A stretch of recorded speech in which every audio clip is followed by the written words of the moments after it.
In 2008, it felt like Subway could do no wrong. The company's famous $5 footlong promotion was everywhere. Television commercials, radio ads, billboards, sports broadcasts.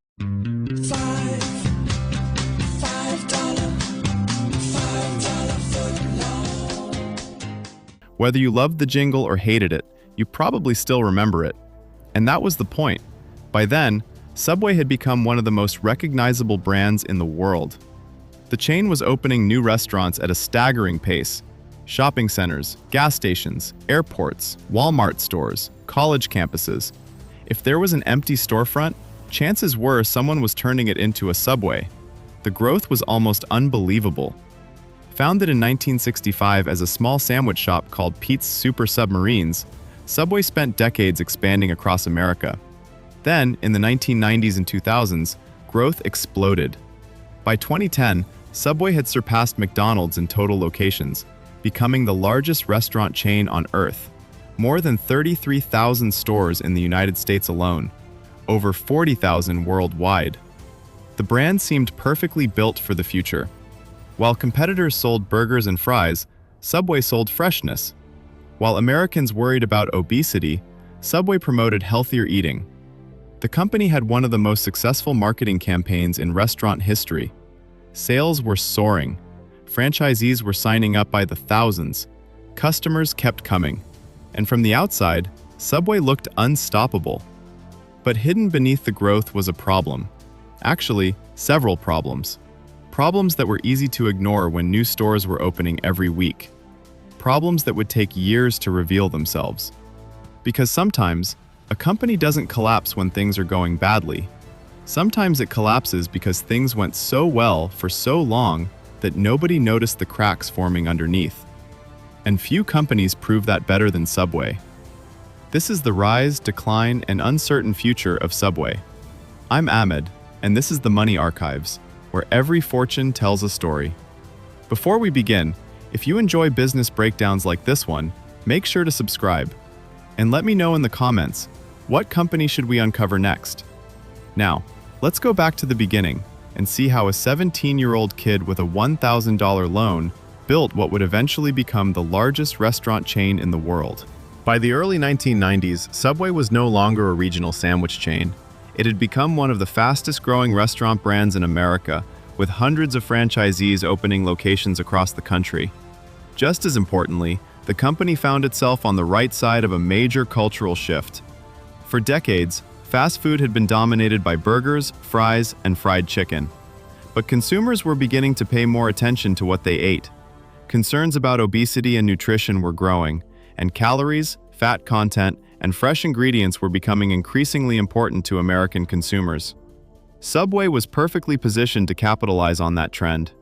Unlike traditional fast food chains, customers could watch their sandwiches being made right in front of them. They could choose their bread, select their toppings, and load up on vegetables. Whether the sandwiches were actually as healthy as many customers believed is a debate for another day, but the perception was incredibly powerful. Subway wasn't simply selling sandwiches, it was selling a healthier alternative to traditional fast food.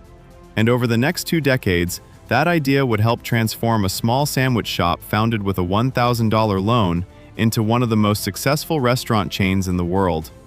What happened next would take Subway from a growing franchise to a global phenomenon. And it all started with one of the most successful marketing campaigns in fast food history. By the 2000s, Subway turned it into a giant.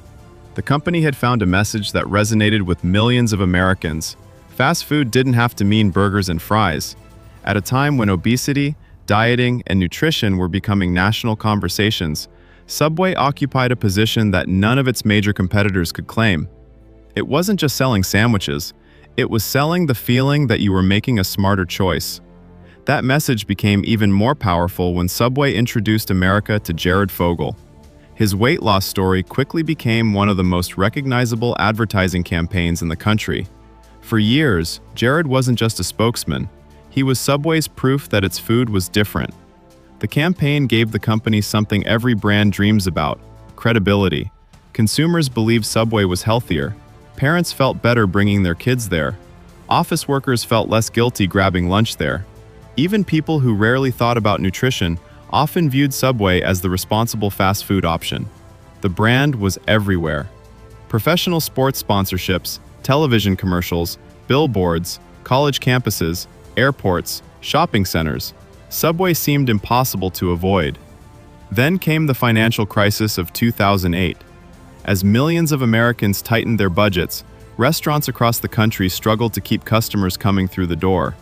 Subway responded with what would become one of the most successful promotions in fast food history, the $5 footlong. The brilliance of the promotion wasn't just the price, it was the simplicity. Customers didn't need to compare coupons, calculate discounts, or read fine print. For $5, they got a footlong sandwich. The value proposition was instantly understood.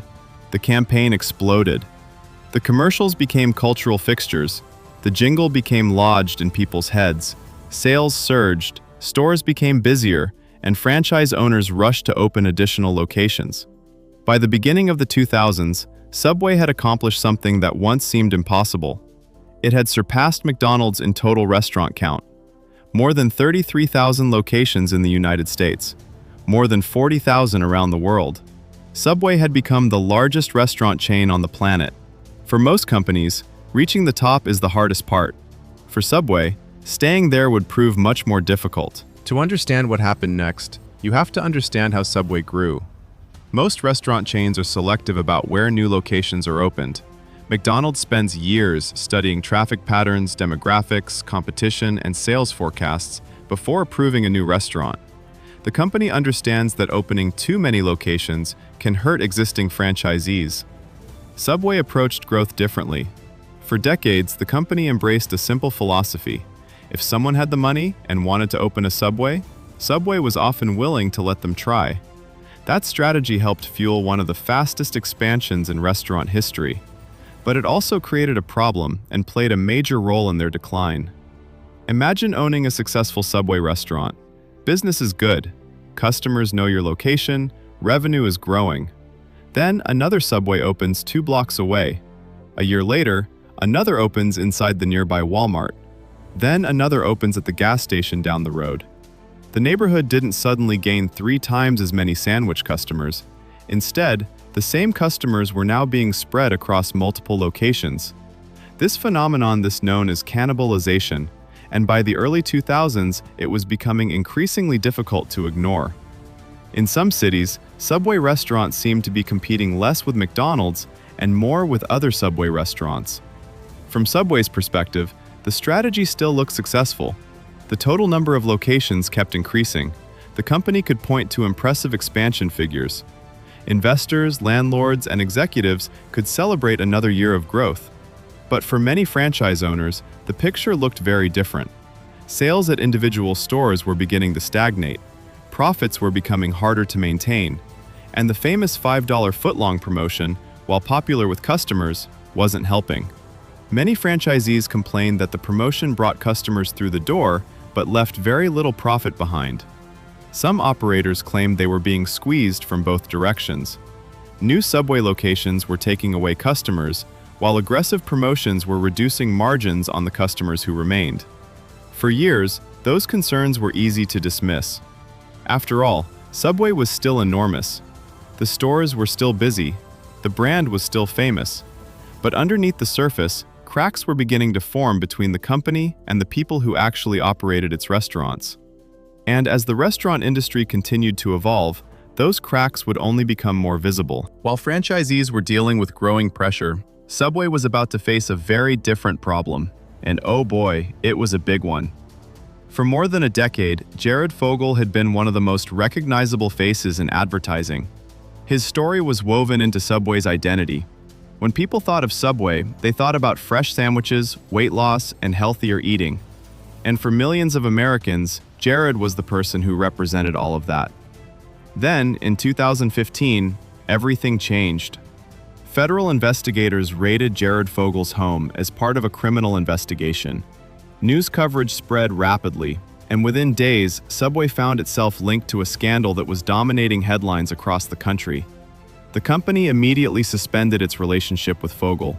Soon afterward, he pleaded guilty to charges involving child pornography and illicit sexual conduct with minors, and was sentenced to more than 15 years in federal prison. For Subway, the situation was a public relations nightmare. Not because Jared was running the company, not because he was involved in operations, but because Subway had spent years tying its brand to a single individual. For more than a decade, Jared wasn't simply a spokesman, he was living proof of Subway's marketing message. His story appeared in commercials, interviews, print advertisements, and countless promotional campaigns. Now, overnight, that story became something Subway wanted erased from public memory. The company removed advertisements, cut ties with Fogel, and attempted to distance itself as quickly as possible. But scandals of that magnitude are difficult to escape. Suddenly, conversations about Subway were no longer focused on fresh ingredients or healthy eating. They were focused on Jared. The timing couldn't have been worse. The restaurant industry was becoming more competitive than ever. New fast casual chains were attracting younger customers, delivery apps were beginning to change consumer behavior, and diners were increasingly demanding higher quality ingredients. Subway needed to be focused on the future. Instead, it was dealing with one of the biggest public relations crises in its history. To be clear, the Jared scandal did not cause Subway's decline by itself. The company had already been facing challenges before 2015. But the scandal removed one of Subway's most valuable marketing assets at exactly the moment the brand was beginning to lose momentum. And once that momentum disappeared, another problem became impossible to ignore. Customers were starting to ask a simple question: was Subway actually still special? Because the restaurant industry that Subway had dominated in the 2000s looked very different by the middle of the 2010s. By the middle of the 2000s, Subway found itself in a position that would have seemed unthinkable just a few years earlier. It was no longer setting the standard, it was chasing it. When Subway rose to prominence in the 1990s and 2000s, the idea of customized food felt fresh. Customers could choose their bread, toppings, sauces, and watch their meal being assembled right in front of them. But by 2015, that experience was no longer unique. Chains like Jersey Mike's were building reputations around fresher ingredients and higher quality meats. Firehouse Subs was gaining loyal customers. Jimmy John's had established itself as a major competitor. Meanwhile, fast casual chains such as Chipotle and Panera were attracting many of the same customers who once viewed Subway as the healthier alternative to traditional fast food. Subway suddenly found itself stuck in an awkward middle ground.